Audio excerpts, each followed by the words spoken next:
मरक्वा tank के पुनर्वास का एक मौका है। इस वीडियो में हम इजरायली मरक्वा टैंक के बारे में बात करेंगे। यह सामग्री इजराइल में हाल ही में हुई भयानक घटनाओं को ध्यान में रखकर बहुत मेहनत से बनाई गई है, जहां दुर्भाग्य से आज का नायक अभी तक अपनी पूरी क्षमता से नहीं दिखा पाया है।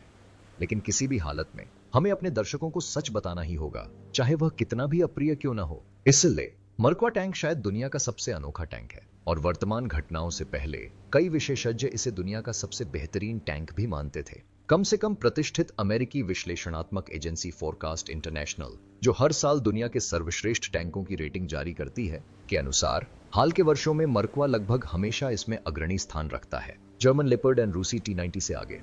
मौजूदा अरब इजराइल युद्ध में अब तक इजराइल ने अपनी क्षमता क्यों साबित नहीं की है? लड़ाई के पहले 3 दिनों में ही इजरायली सेना ने 14 मरक्वा क्यों गंवा दिए? इस वीडियो में हम इसे समझने की कोशिश करेंगे। अपनी आजादी के छोटे से इतिहास में इजराइल को अपनी सीमाओं की रक्षा और आतंकवादी हमलों से अपनी रक्षा के लिए संघर्ष करना पड़ा है। जिंदा रहने के लिए इजरायलियों को सशस्त्र बलों और सैन्य औद्योगिक परिसर के विकास पर बहुत ध्यान देना पड़ा, और IDF के हथियारों में मरक्वा टैंक का एक विशेष स्थान है। अपने लेआउट और कुछ विशेषताओं के संदर्भ में यह वास्तव में एक अद्वितीय लड़ाकू वाहन है, जिसका आधुनिक युद्धक टैंकों में कोई सानी नहीं है। इस टैंक की खासियत यह है कि इसे युद्ध के एक विशिष्ट क्षेत्र के लिए विकसित किया गया है और उन सामरिक तकनीकों के लिए इसे और भी बेहतर बनाया गया है जिनका इस्तेमाल IDF टैंकर अक्सर करते हैं। 1927 से अब तक मरक्वा के 4 संस्करण बनाए जा चुके हैं, MK1, MK2, MK3 और MK4। वर्तमान में टैंक के अगले संस्करण को विकसित करने पर काम चल रहा है।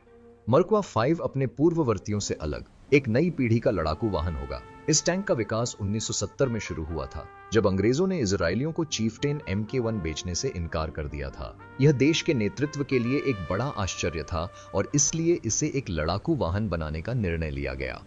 डेवलपर्स का नेतृत्व किसी इंजीनियर ने नहीं, बल्कि एक पेशेवर टैंकर यिसराएल ताल ने किया था, जो पूरे द्वितीय विश्व युद्ध में शामिल रहे, IDF के मूल में रहे और सभी अरब इजरायली युद्धों में भाग लिया। विश्व टैंक उद्योग के लिए यह एक असामान्य स्थिति है।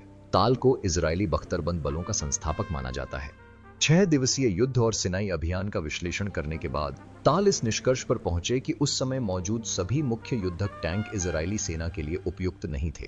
जरूरत एक ऐसे नए वाहन की थी जिसकी विशेषताएं युद्ध क्षेत्र की प्रकृति और इजरायली रक्षा सिद्धांत के अनुकूल हों। नए टैंक का मुख्य ध्यान इसकी मारक क्षमता, गतिशीलता और सबसे महत्वपूर्ण, चालक दल की सुरक्षा पर था। वाहन पर हमला होने के बाद भी टैंकरों को जिंदा रहना पड़ा। इस्राएल की एक और महत्वपूर्ण विशेषता, जिसने मरक्वा के स्वरूप और विशेषताओं को काफी हद तक निर्धारित किया, वह है इसका कॉम्पैक्ट होना। टैंकों के आयाम और वजन रेल परिवहन के मानकों के अनुसार सबसे अधिक निर्धारित होते हैं। इसलिए इजराइल ने अपने क्षेत्र की रक्षा के लिए एक लड़ाकू वाहन बनाया, जहां परिवहन के लिए सड़क प्लेटफॉर्मों का उपयोग करना काफी संभव है। इसके अलावा रेगिस्तानी मिट्टी, उदाहरण के लिए यूक्रेन की मिट्टी की तुलना में ज्यादा भार सहन कर सकती है, और इजराइल में बसंत और पतझड़ में बर्फ पिघलने की समस्या नहीं होती। इसलिए डिजाइनरों ने विकसित वाहन के वजन और आयामों पर कम कड़े प्रतिबंध लगाए थे। इसलिए आज मरक्वा सबसे भारी और शायद सबसे भारी टैंकों में से एक है। इजरायली बख्तरबंद बलों की रणनीति में ढलान वाली ऊंचाइयों पर अच्छी तरह से तैयार ठिकानों से गोलीबारी शामिल है। टैंक का बुर्ज इस तरह के इस्तेमाल के लिए बहुत संवेदनशील है, इसलिए डिजाइनरों ने इसके आगे के प्रक्षेपण को कम करने और अधिकांश लड़ाकू डिब्बे को पतवार में रखने की कोशिश की। 27 टैंक की शुरुआत में पहले उत्पादन मरक्वा MK1 वाहनों ने सेवा में प्रवेश किया। इस संशोधन की 250 इकाइयां तैयार की गईं। तब से लड़ाकू वाहनों की 4 पीढ़ियां बनाई जा चुकी हैं। मरक्वा और अन्य आधुनिक टैंकों के बीच मुख्य अंतर इसका लेआउट है। इंजन और ट्रांसमिशन पतवार के अगले हिस्से में स्थित हैं, जबकि लड़ाकू कंपार्टमेंट मध्य और पिछले हिस्से में स्थित है। टैंक के पिछले हिस्से में एक सैन्य कंपार्टमेंट है, जिसमें पैदल सैनिक, घायल सैनिक, अतिरिक्त गोला बारूद या प्रतिस्थापन दल को ले जाया जा सकता है। यह अनोखा डिजाइन विचार मरक्वा को एक बहुमुखी वाहन में बदल देता है, जो BMP और APC के रूप में काम करने में सक्षम है। एक और गैर मानक समाधान टैंक के पतवार और बुर्ज का डिजाइन है।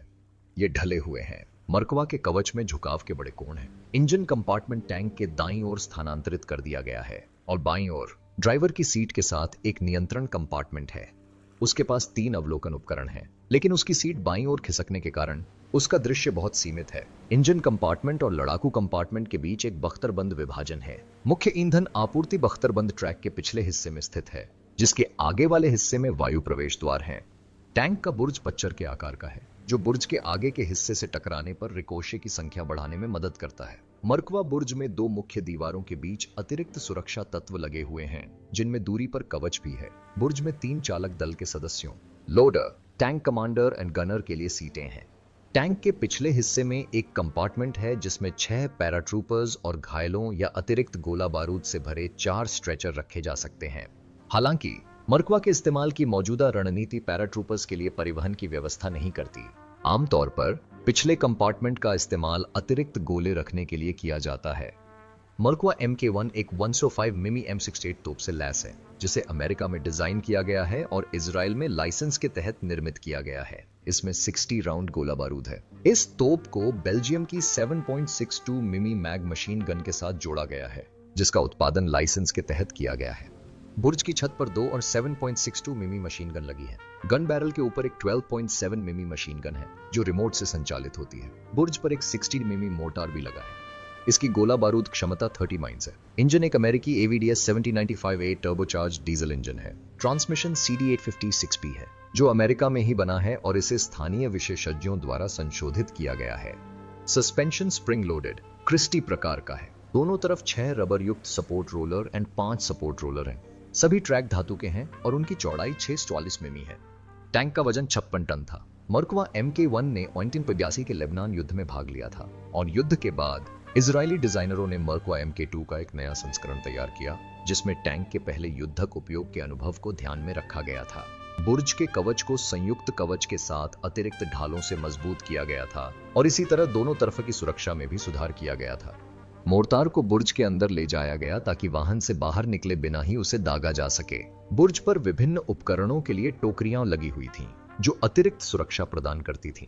शेप्ड चार्ज गोला बारूद से सुरक्षा के लिए बुर्ज से जंजीरों पर बंधी गेंदें लटकाई जाती थीं। टैंक में एक अधिक उन्नत बैलिस्टिक कैलकुलेटर और रेंज फाइंडर लगाया गया था और बाद में एक थर्मल इमेजर भी लगाया गया था। मरकवा MK2 का वजन बढ़कर 60 टन हो गया। मरकवा MK3 के किनारों और बुर्ज पर अतिरिक्त कवच सुरक्षा प्रदान की गई और एक ज्यादा शक्तिशाली 28 मिमी MG251 स्मूथ बोर गन लगाई गई। गोला बारूद का भार घटाकर 46 राउंड कर दिया गया। चालक दल को निर्देशित मिसाइलों के खतरे से आगाह करने के लिए लेजर सेंसर लगाए गए थे। इस संशोधन में मेटाडोर थेरी अग्नि नियंत्रण प्रणाली लगाई गई थी। मरकवा MK3 का वजन बढ़कर 65 टन हो गया। मरकवा MK4 को 2004 में सेवा में लाया गया था। इसमें 1500 हॉर्स पावर वाला एक नया GD883 general dynamics diesel engine और 5 स्पीड वाला रेंक RK325 ट्रांसमिशन लगा था। कवच मॉड्यूल के नए विन्यास के कारण बुर्ज के आकार में काफी बदलाव किया गया और बंदूक को एक मुखौटा भी दिया गया। मुख्य कवच को भी मजबूत किया गया। लोडर का हैच टूट गया था और कमांडर का हैच इतना बड़ा हो गया था कि वह यंत्रवत खुल गया। मैकेनिक और ड्राइवर के लिए दृश्यता बेहतर हो गई और उसे एक रियर व्यू वीडियो कैमरा भी मिला। अंडरबॉडी माइन प्रोटेक्शन ज्यादा विश्वसनीय हो गया है। टैंक कमांडर को थर्मल इमेजर के साथ एक नया पैनोरामिक साइट मिला है। गनर की साइट छत पर लगी है। टैंक में एक नया स्याद बायस लगाया गया था। मरकवा MK4 में एक नई MG253 तोप लगी है, जो बारूदी गैसों के उच्च दबाव को झेल सकती है। बुर्ज के निचले हिस्से में एक स्वचालित लोडर है, जिसमें 10 गोले रखे जा सकते हैं। बाकी गोला बारूद टैंक के पिछले हिस्से में रखा गया है। 2006 में दूसरे लेबनान युद्ध के बाद टैंक में एक सक्रिय रक्षा प्रणाली लगाई गई, जिसे संक्षेप में CAS ट्रॉफी कहा जाता है। मरकवा MK4M को मरकवा MK4M नाम दिया गया।